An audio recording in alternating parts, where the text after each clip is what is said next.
Central നൈജീരിയയിൽ Fulani തീവ്രവാദികൾ കഴിഞ്ഞയാഴ്ച നടത്തിയ 2 ആക്രമണങ്ങളിലായി 5 പേർ കൊല്ലപ്പെട്ടു.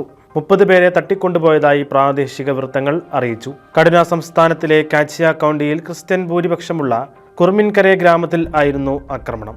ഔഡു ബാലയും ജനാഥൻ മോസസും അവരുടെ കൃഷിയിടങ്ങളിൽ ജോലി ചെയ്യുകയായിരുന്നു. ഫുലാനി ഭീകരവാദികൾ അവിടെ എത്തി അവർക്ക് നേരെ വെടിയുതിർത്തു. ഇരുവരും തൽക്ഷണം മരിച്ചു. മറ്റൊരു ക്രൈസ്തവൻ ജാഫേദ് സർമ യാക്കൂബു തന്റെ കൃഷിയിടത്തിൽ ജോലി ചെയ്യുന്നതിനിടെ സെപ്റ്റംബർ 10-ന് തട്ടിക്കൊണ്ടുപോകപ്പെട്ടിരുന്നതായി റിപ്പോർട്ടുകളുണ്ട്. $18,295 മോചനദ്രവ്യം ആവശ്യപ്പെട്ട് അക്രമികൾ യാക്കൂബുവിന്റെ കുടുംബത്തെ ബന്ധപ്പെട്ടു.